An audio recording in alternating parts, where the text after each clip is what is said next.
नमस्कार साथियों, एक बार फिर से आप सबका बहुत बहुत स्वागत है। आज रीजनिंग का ये दूसरा दिन है और दिशा और दूरी का भी दूसरा दिन है, यानी कि पार्ट 2 है। पार्ट 1 में हमने आपसे एक प्रश्न पूछा था, तो सबसे पहले हम उसको लगाएंगे। मुझे बहुत खुशी है कि अधिकांश लोगों ने सही जवाब दिया है और उन लोगों ने सही जवाब दिया है जो जीवन में पहली बार रीजनिंग पढ़े हैं, क्योंकि कमेंट ऐसा कुछ लोग किए थे कि वो पहली बार रीजनिंग पढ़े और उनको बहुत पसंद आया। तो मैं आपको यकीन दिलाना चाहता हूं कि आप बहुत सही जगह पर हैं। आप रेगुलर वीडियो देखिएगा, नोट्स बनाइएगा और आप देखिएगा कि 2 महीने के बाद रीजनिंग का ऐसा कोई टॉपिक नहीं रहेगा जो आपके समझ में न आए। आप रीजनिंग के मास्टर हो जाएंगे, ये मेरी गारंटी है आपसे। लेकिन आप स्किप मत करिएगा, रेगुलर 7:30 बजे देखिएगा। तो चलिए सबसे पहले हम प्रश्न को सॉल्व करते हैं, उसके बाद आज के टॉपिक में चलते हैं। प्रश्न है कि दक्षिण की ओर भाग रहा लड़का अपने दाईं ओर घूमता है और भागता है। तो देखिए, मान लीजिए लड़का यहाँ पर है, तो सबसे पहले दक्षिण की ओर भागा। दक्षिण हमेशा होता है नीचे, तो दक्षिण की ओर भाग रहा है और भागने के बाद अपनी दाईं ओर घूमा, तो उसका दायां हाथ इधर होगा, यानी इधर घूमा और घूम कर कुछ दूर गया। फिर वह अपनी दाईं ओर, यानी यहां आने के बाद फिर वो अपनी दाईं ओर घूमा, यानी मान लो यहां तक आया कुछ दूर, और अंत में अपनी बाईं ओर घुमा। अब देखो, जब इधर जा रहा है तो उसका बायां हाथ इधर होगा, यानी अब वो इधर घूम गया, तो यानी वो इधर जा रहा है। तो पूछ रहा है कि अब वह किस दिशा में है, तो ये दिशा हमेशा पश्चिम होती है, तो उत्तर सही क्या होगा? पश्चिम। और मुझे बहुत खुशी है कि अधिकांश लोगों ने पश्चिम उत्तर दिया है। तो चलिए आज सेकंड टाइप के सवाल हम देखते हैं। सेकंड टाइप के सवालों में चूंकि दूरी दी रहेगी, इसलिए कुछ सवाल ऐसी होंगी जिसमें पाइथागोरस प्रमेय का प्रयोग होगा, यानी कि गणित का प्रयोग होगा। तो सबसे हम पहले पाइथागोरस प्रमेय को थोड़ा सा देख लें, क्योंकि उसकी आवश्यकता पड़ेगी, तब हम ज्यादा स्पीड से आगे बढ़ेंगे। पाइथागोरस प्रमेय या पाइथागोरियन ट्रिक भी आप कह सकते हैं, सूत्र भी कह सकते हैं। इसमें होता क्या है, एक समकोण त्रिभुज पर ये सूत्र अप्लाई होता है। समकोण त्रिभुज का मतलब ऐसा त्रिभुजाकार खेत या प्लाट या कुछ भी जिसका एक कोना 90 डिग्री का हो, उसे समकोण त्रिभुज बोलते हैं। 3 भुजाएं जिसका एक कोना 90 डिग्री का हो, बाकी कितने कितने डिग्री के हैं ये पता नहीं है, लेकिन तीनों जोड़ देंगे तो 180 डिग्री आएगा, ये आप जानते ही हैं। अब इसमें होता क्या है कि ये जो समकोण त्रिभुज होता है, इसमें ये होता है हमेशा लंब, ये होता है नीचे वाला आधार, और ये जो तिरछी भुजा है इसको बोलते हैं कर्ण, यानी लंब, आधार और कर्ण। अब इन तीनों का एक संबंध है। संबंध ये है कि कर्ण का वर्ग हमेशा लंब के वर्ग और आधार के वर्ग के बराबर होता है। यानी इसका वर्ग, मान लीजिए कर्ण है आपका, मैं एग्जांपल के लिए दिखा देता हूं, 5, लंब है 3, आधार है 4। तो ये इसका संबंध ये होगा कि जो कर्ण 5 है, तो अगर आप 5 का वर्ग कर दें, फिर लंब जो 3 है 3 का वर्ग कर दें, प्लस आधार 4 है 4 का वर्ग कर दें, तो इधर वाला और इधर वाला बराबर उतरेगा। 5 पचे 25, 3 त्रिका 9, 4 चौक 16। तो देखा, 25 बराबर 16, 9, 25। यानी लंब का वर्ग आधार के वर्ग का योग हमेशा कर्ण के वर्ग के बराबर होता है। ये पाइथागोरस प्रमेय कहता है। इसको हम विस्तार से आपको गणित वाले चैप्टर में पढ़ाएंगे। अभी आप केवल अपना काम चलाने के लिए समझ लीजिए कि आपको करना क्या होगा। आपको ऐसा करना होगा इसमें कि मान लीजिए यहां पर एक लड़का है, वो यहां से यहां तक आया और वो 3 मीटर तक आया। यहां आने के बाद वो बाईं ओर घूम गया और 4 मीटर तक गया और यहां आकर के अब ठहर गया। स्थान ए से स्थान बी तक आया। इसमें पूछा जाएगा कि स्थान ए और स्थान बी के बीच की दूरी कितनी है। तो दूरी के लिए 3 और 4 7 नहीं होगा, बल्कि 5 होगा। तो ये 5 कैसे आएगा, वो इसी सूत्र से निकलेगा। तो जो ये सूत्र है, इसको आप ऐसे भी लिख सकते हैं। कर्ण आपको हमेशा निकालना पड़ेगा, यहां पे ज्यादातर केस में कर्ण ही निकालना पड़ेगा। तो कर्ण बराबर आप सीधा सीधा एक रूट का चिन्ह लगा करके लंब स्क्वायर प्लस आधार स्क्वायर, ये आप ध्यान में रखिएगा। अगर आप इसको भूल भी जाएं तो आप इसको भी ध्यान में रखेंगे तब भी आपका काम हो जाएगा। कैसे होगा, अभी जब हम सवाल लगाएंगे तो समझ जाएंगे आप इसका स्क्रीनशॉट ले लीजिए, फिर आगे बढ़ते हैं। एक व्यक्ति एक स्थान से उत्तर दिशा में 6 मीटर जाता है और फिर पूरब में 8 मीटर चलकर रुक जाता है। प्रारंभिक स्थान से कितनी दूर है? तो इसमें 2 स्टेप में ये सवाल लगेगी। सबसे पहले आपको चित्र बनाना पड़ेगा। तो अगर आपने टाइप फर्स्ट की सवाल नहीं पढ़ी है तो डिस्क्रिप्शन में लिंक है, आप वहां से वीडियो को देख लीजिएगा, ज़्यादा आपको समझ में आएगा। तो पहले हमें जिस तरह से वो चला है इसका चित्र बनाना है। तो मान लीजिए कि व्यक्ति है यहाँ पर, चलिए इधर बनाते हैं। व्यक्ति मान लीजिए यहाँ पर है वो।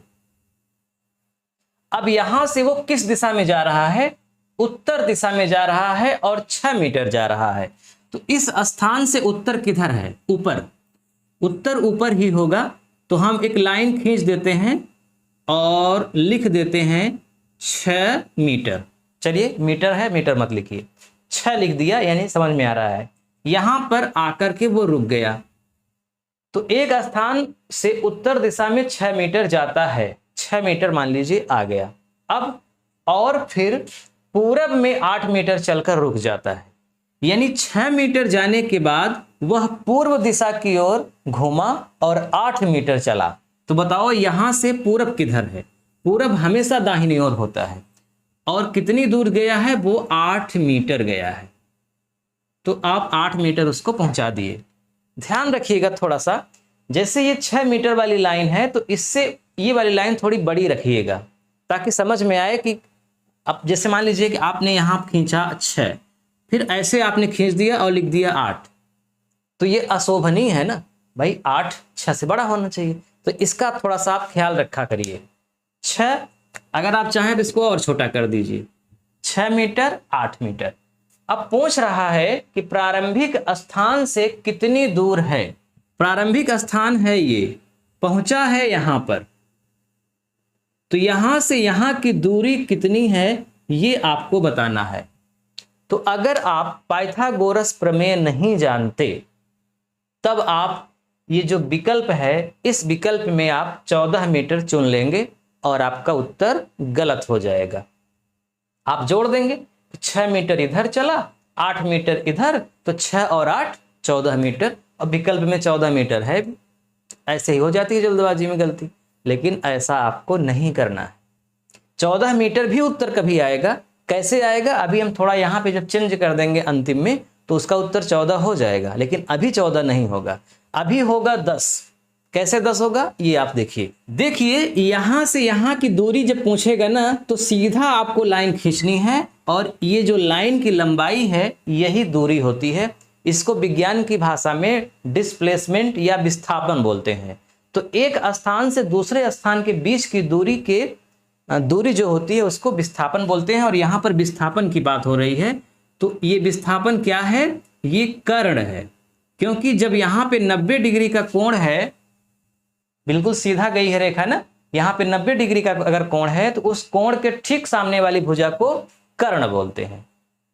तो ये कर्ण है। अब कर्ण को आपको निकालना है कि आप रूट बना दीजिए और यहां पर लिख दीजिए लंब स्क्वायर प्लस आधार स्क्वायर। ठीक, अब देखो लंब कौन है?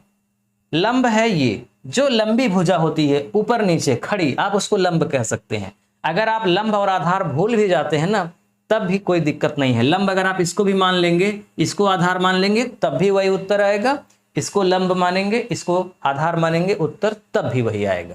तो लंब और आधार बदल देने से उत्तर में कोई बदलाव नहीं होगा, लेकिन कर्ण आप नहीं बदल सकते। कर्ण हमेशा यही रहेगा, इन दोनों में से कोई कर्ण नहीं होगा। तो चलिए लंब है 6, तो 6 का वर्ग प्लस आधार है 8, 8 का वर्ग। 6 का वर्ग क्या होगा? वर्ग का मतलब आप समझते हैं, उसी का उसी में गुणा कर देते हैं तो वर्ग आ जाता है। 6 का वर्ग क्या होगा? 6 छंग 36।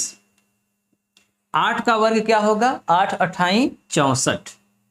घाते 2 का मतलब वर्ग होता है, अंग्रेजी में स्क्वायर बोला जाता है।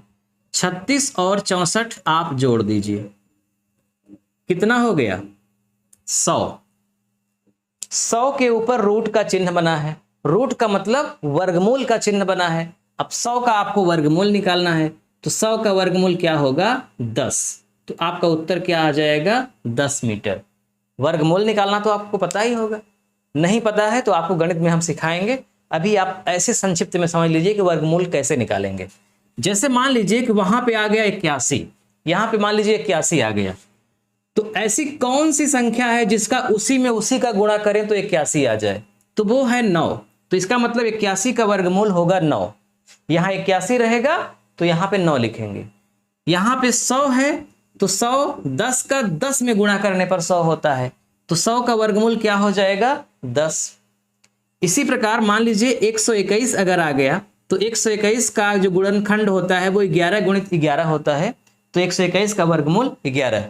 तो इस तरह से आप मौखिक भी कर लेंगे, क्योंकि यहां पर जो इसके अंदर उत्तर आएगा ना वो आमतौर पे 100 के अंदर ही आता है, यानी कि आप 20 तक पहाड़ा अगर जानते हैं तो आप कर लेंगे। जैसे मान लीजिए आ गया 225। अब यकीनन 225 तो बड़ी संख्या है, लेकिन आप ध्यान में रखिए कि अगर 15 का 15 में गुणा करेंगे तो 225 हो जाएगा, इसका मतलब 225 का वर्गमूल 15। बाकी अगर छोटी संख्या आ गई तो कोई दिक्कत ही नहीं है। 49 आ गया तो 49 का वर्गमूल 7 होगा, क्योंकि 7 सता 49 होता है। तो मुझे लगता है कि अब आपको संक्षिप्त में ये समझ में आ गया कि इसके अंदर जो रहेगा तो यहाँ पे हम क्या लिखेंगे। तो उत्तर आपका क्या हो गया 10 मीटर। अब प्रश्न ये उठता है कि किस केस में 14 मीटर भी उत्तर हो सकता है, उस सवाल को थोड़ा सा दिखा दीजिए, तब एकदम कंफ्यूजन क्लियर हो जाए, यानी कंफ्यूजन नहीं रहेगा। तो चलिए देखते हैं। देखिए बहुत मामूली अंतर है लास्ट में, प्रश्न बिल्कुल उसी तरह का है। एक व्यक्ति एक स्थान से उत्तर दिशा में 6 मीटर जाता है, 6 मीटर गया और फिर पूरब में 8 मीटर चलकर रुक जाता है, पूरब में 8 मीटर चलकर रुक गया। प्रारंभिक स्थान से यानी कि यहां से कितनी दूरी तय किया। अगर इस तरह का प्रश्न रहे कि वो जहां से चलना शुरू किया था वहां से लेकर के अब वो जहां पहुंचा है वह कुल कितना चल चुका है या वह कुल कितनी दूरी तय किया है, तब आपको जितना वो चला है उसको जोड़ना पड़ेगा। 6 और 8 14, तब 14 हो जाएगा। मान लीजिए अगर वो कई राउंड लगा देता है, पहला राउंड लगाया 2 मीटर, फिर इधर घूमा 3 मीटर, फिर इधर घूमा 4 मीटर, फिर इधर घूमा 1 मीटर, और फिर कहा जाए कि बताओ प्रारंभिक स्थान से वो अब जहां पर है वो कितनी दूरी तय किया है, तो 2 3 5 4 9 और 1 10। लेकिन अगर ये कहा जाए कि प्रारंभिक स्थान से अब वो जहां पर है उसके बीच की दूरी कितनी है, तब आपको डिस्प्लेसमेंट निकालना पड़ेगा, यानी कि तिरछी लाइन खींचनी पड़ेगी, जैसा कि इसमें हमने अभी पीछे वाले सवाल में खींचा था। ठीक, तो जब ये कहे कि प्रारंभिक स्थान से कितनी दूर है तब तिरछी लाइन खींच करके पाइथागोरस का प्रमेय लगाइए, और जब कहे कि कितनी दूरी तय किया कुल कितना चला है वो, तब सबको जोड़ दीजिए। क्लियर हो गई बात। चलिए अगले सवाल देखते हैं। रोशन अपने घर से पूर्व में 9 मीटर चला, वहां से दाएं घूमकर 12 मीटर चला, अब वह घर से कितनी दूर है। बहुत सरल प्रश्न है। मान लीजिए रोशन का घर यहां पर है, अब यहां से वो पूर्व की ओर चला 9 मीटर, तो यहां से पूरब किधर है दाहिनी ओर, तो मान लीजिए वो 9 मीटर तक गया। ठीक, यहां जाने के बाद वह दाएं घूमा, तो जब रोशन इधर जा रहा है तो उसका दाहिना हाथ नीचे की ओर होगा और बायां हाथ ऊपर की ओर होगा, तो अपने दाहिने हाथ की ओर घूमा, यानी इधर घूमा। अगर यहीं पर यह कहता कि वहां से रोशन दक्षिण की ओर घूमा, तब भी आप नीचे घुमाते, क्योंकि नीचे ही दक्षिण है, तो चाहे दक्षिण कह दे चाहे कह दे दाएं हाथ घूमा, एक ही बात है। अगर ऊपर घूमता तो कहता बाएं हाथ घुमा, यानी बाईं ओर घुमा, या फिर दायां बायां न कह करके वो कहता उत्तर की ओर घुमा, तब आप ऊपर घुमाते। तो खैर दक्षिण की ओर घुमा है, और यानी कि दाएं ओर घुमा है और 12 मीटर गया है, तो आप थोड़ी सी बड़ी लाइन बना दीजिए इससे, क्योंकि 9 से 12 बड़ा होता है। ठीक, यहां पर जाकर के अब वो रुक गया। बस पूछ रहा है कि अब वह घर से कितनी दूर है। तो जब भी घर से दूरी पूछे, स्कूल से दूरी पूछे, यानी कि प्रारंभिक स्थान से वो जहां पर पहुंचा है वहां के बीच की दूरी पूछे, तो इसका मतलब डिस्प्लेसमेंट आपको निकालना है, विस्थापन आपको निकालना है, यानी कि ये कर्ण है, इसी की लंबाई आपको निकालनी है। निकाल ही लेंगे आप। कर्ण बराबर, अब फार्मूला हम बार बार क्यों लिखें, डायरेक्ट सवाल लगाते हैं, लंब का वर्ग प्लस आधार का वर्ग। आप सोच रहे होंगे कि हमने खड़ी वाली लाइन को लंब माना था, यहाँ पे हमने पड़ी वाली लाइन को लंब मान लिया। तो हमने आपको ये भी बताया था कि आप इन दोनों में किसी को भी लंब और किसी को भी आधार मान सकते हैं, सवाल गलत नहीं होगी। 9 का वर्ग होगा 81, 9 नवा 81 प्लस 12 का वर्ग होगा 144, 12 का 12 में गुणा करेंगे तो 144 आएगा। जोड़ दीजिए, इनको जोड़ेंगे तो 225 हो जाएगा। 144 प्लस 81, अब 225 के ऊपर रूट बना है, इसका मतलब इसका आपको वर्गमूल निकालना है। तो अभी आपको ध्यान ही होगा, हमने बताया था कि 225 का वर्गमूल 15 होगा, है ना। आप कई संख्याएं जब चेक करेंगे ना तो समझ में आ जाएगा। 14 का 14 में गुणा करेंगे 196 होगा, फिर उधर 16 का 16 में गुणा करेंगे 256 हो जाएगा, तो बीच का बचा 15, 15 का 15 में गुणा करेंगे 225 हो जाएगा। इसका मतलब कर्ण यानी यहां से यहां तक की लंबाई 15 मीटर होगी। तो जिस विकल्प में 15 हो वही सही हो गया, B is the right answer. अब मैं यहीं पे थोड़ा सा अगर बदल दूं तो उत्तर 21 हो जाएगा। बदलना क्या है, यहां पे लिख दिया जाए कि अब वह घर से कितनी दूरी तय कर चुका है, कितनी दूरी तय कर चुका है, या उसने घर से कुल कितनी दूरी तय की, या वह घर से निकलकर कुल कितना चला। एक ही बात है, मतलब आप भाव समझिए वो कहना क्या चाह रहा है। सेंटेंस मत याद रखिए कि ऐसा ही लिखा रहेगा तो हम करेंगे। भाव समझिए कि प्रश्न क्या कह रहा है, वो शब्द और उसका वाक्य कुछ भी हो सकता है। तो कितनी दूरी तय किया, यकीनन 9 इधर चला 12 इधर, तो 9 और 12 21, तब आंसर होता 21। इसी में एक तीसरा सवाल भी बनाएगा वो, हम आपको अगले टाइप में उसको बताएंगे। हम नहीं चाहते कि एक ही टाइप में सब मिक्स हो जाए, इससे दिक्कत होगी। क्योंकि हम आपको ये मान के पढ़ा रहे हैं कि आप एकदम जीरो हैं, आपको कुछ भी नहीं मालूम। बेशक आपको मालूम होगा, लेकिन हम ऐसा नहीं मानते। इसलिए हम अपनी ओर से पूरा न्याय करेंगे कि आपका कोई भी टॉपिक छूटे ना और आप पूरा तैयार कर लें। तो इसलिए हम दिशा वाला जो एक सवाल यहाँ पे और बन सकती है उसको अगले टाइप में देखेंगे। फिलहाल थोड़ा सा हिंट कर देते हैं कि एक और सवाल इसमें बन सकती है। प्रश्न पूरा यही, यहाँ पे लास्ट में लिख दे कि अब वह घर से किस दिशा में है। घर उसका यहां है, यहां पहुंचा है, तो यहां से वो किस दिशा में है। तो यहां से वो दक्षिण पूर्व के कोने पर है, दक्षिण पूर्व में है। तो इसको हम थोड़ा सा बेसिक कॉन्सेप्ट से आपको समझाएंगे तो बात पकड़ लेंगे, अच्छे से समझ में आएगा। चलिए इसी टाइप की एक सवाल और देखते हैं।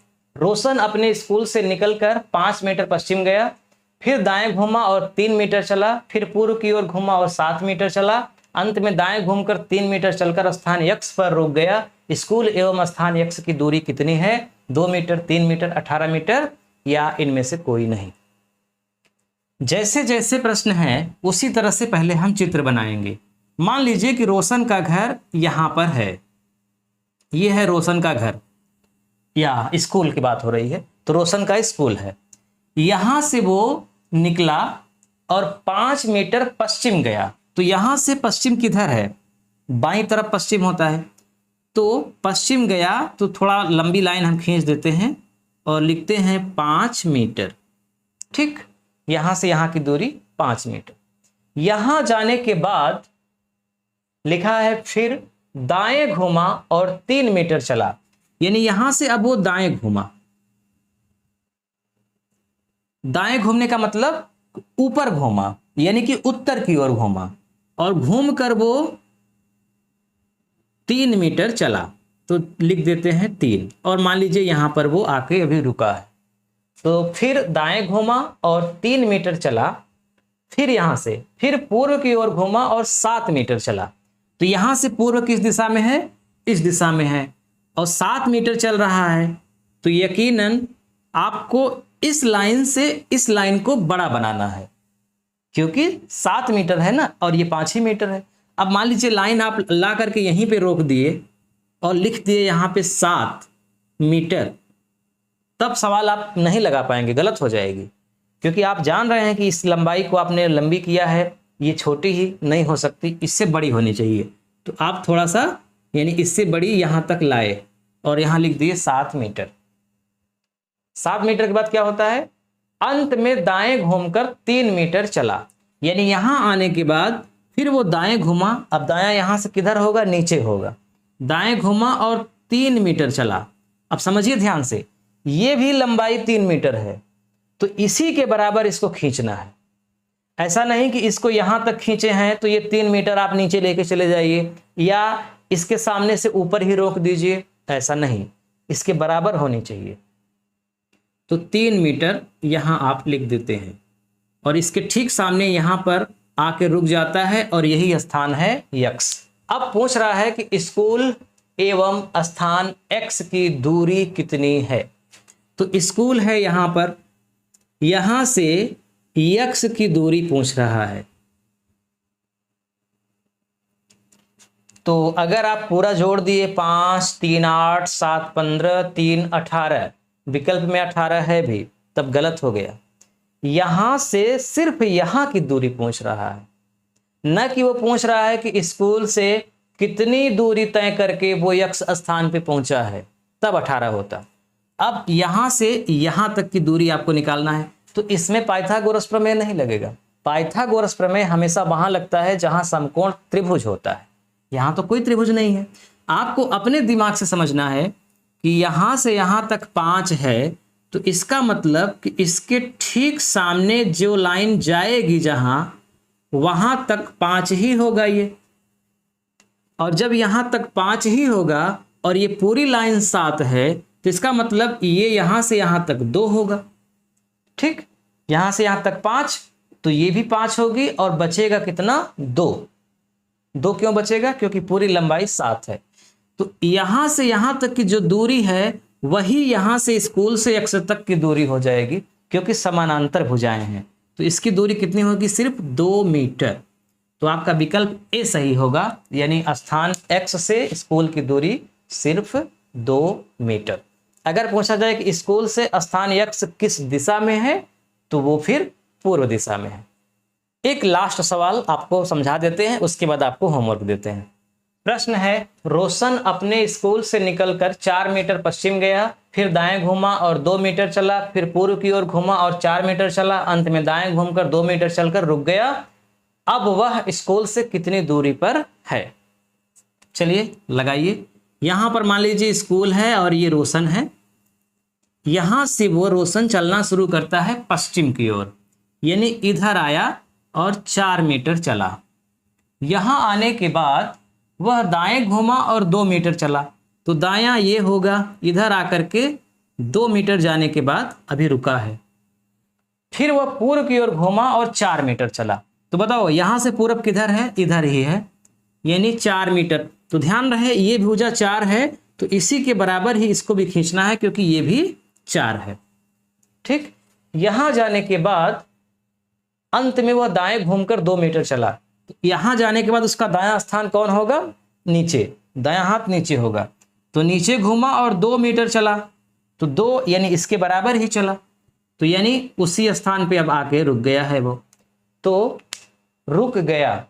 अब वह स्कूल से कितनी दूरी पर है? तो स्कूल से कोई दूरी पर नहीं है, वो स्कूल में ही अब आ गया है, यानी स्कूल से अब वह 0 किलोमीटर की दूरी पर है, या 0 मीटर की दूरी पर है, या किसी दूरी पर वो नहीं है। तो विकल्प में है 2 मीटर, 15 मीटर, 12 मीटर, 8 मीटर, इनमें से कोई नहीं, नन ऑफ दिस। आप कौन विकल्प चुनेंगे? अगर किसी विकल्प में होता 0 मीटर, तब आप उस विकल्प को चुन लेते।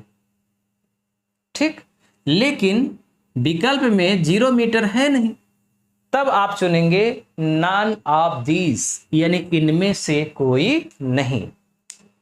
कहने का मतलब जो विकल्प हैं वो इस उत्तर से मैच नहीं खा रहे हैं, इसलिए नॉट हम चुनेंगे। मुझे पूरा उम्मीद है कि आपको पूरी बात समझ में आ गई होगी कि इस तरह से प्रश्न जब आएगा तो आप एक चित्र बनाएंगे और लिखते चले जाएंगे और अंत में वो कुछ भी पूछे आप कर लेंगे। अब आपके सामने एक प्रश्न है स्क्रीन पर, आप इसको लिखिए और उसका उत्तर दीजिए कमेंट में। कमेंट में उत्तर जरूर लिखिएगा, चाहे गलत ही हो जाए। वीडियो देखने के लिए आपको बहुत बहुत धन्यवाद। मिलते हैं कल फिर शाम को 7:30 बजे।